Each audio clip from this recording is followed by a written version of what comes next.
80 शब्द प्रति minute dictation start करते हैं 5 सेकेंड बाद।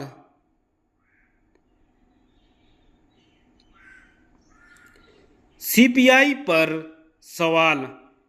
आबकारी नीति घोटाले में अंततः दिल्ली के मुख्यमंत्री अरविंद केजरीवाल को भी सुप्रीम कोर्ट से जमानत मिल गई। ऐसा होने के आसार इसलिए बढ़ गए थे क्योंकि उनके पहले इस मामले में जेल भेजे गए अन्य लोगों को भी जमानत मिल चुकी थी।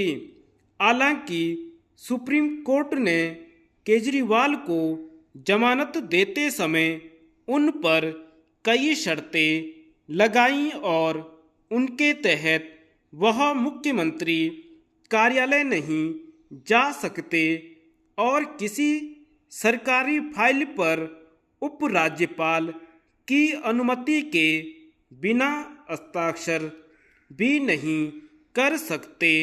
लेकिन उन्हें जमानत देते समय सुप्रीम कोर्ट के एक न्यायाधीश ने जिस तरह यह कहा कि सीबीआई को अपने को पिंजरे के तोते वाली छवि से मुक्त करना चाहिए, वह इस एजेंसी के लिए एक बड़ा आघात है।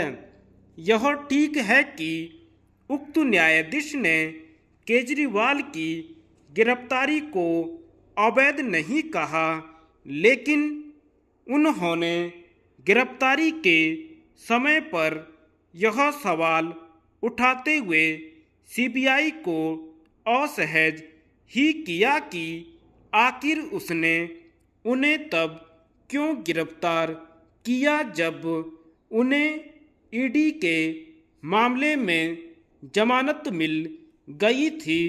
यदि इस सवाल के चलते आम आदमी पार्टी के नेता सीबीआई की निष्पक्षता पर सवाल उठा रहे हैं तो उन्हें गलत कैसे कहा जा सकता है। यह पहली बार नहीं है जब सीबीआई को सुप्रीम कोर्ट से यह सुनना पड़ा हो कि वह सरकार के दबाव और प्रभाव में काम करती है।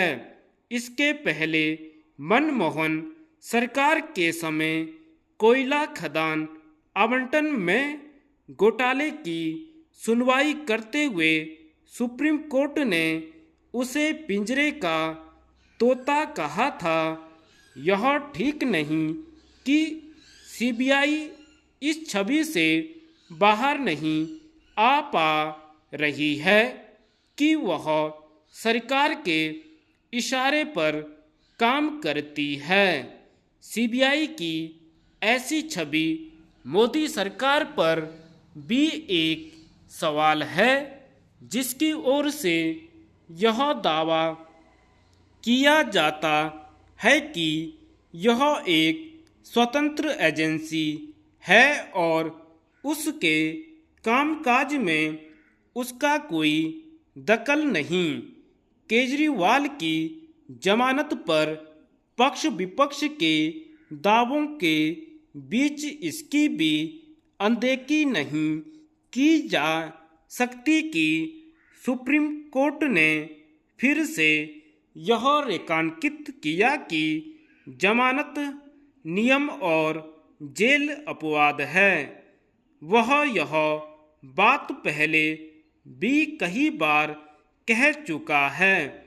क्या उसकी यह बात निचली अदालतों और यहाँ तक कि उच्च न्यायालयों तक पहुँच नहीं पा रही है?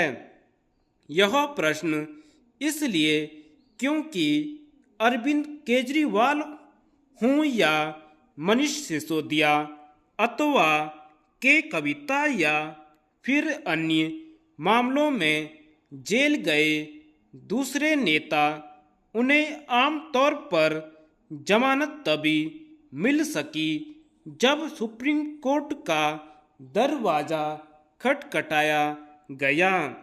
आखिर लोगों को निचली अदालतों और उच्च न्यायालयों से जमानत क्यों नहीं मिल पाती? यह वह प्रश्न है जिसका उत्तर न्यायपालिका को देना है और यह दिया ही जाना चाहिए। इसी तरह यह भी स्पष्ट किया जाना चाहिए कि अधिकांश मामलों में ट्रायल शुरू होने में देरी क्यों होती है। ध्यान रहे कि सुप्रीम कोर्ट प्रायः जमानत इसलिए भी दे देता है क्योंकि यह पता नहीं होता कि ट्रायल कब शुरू होगा।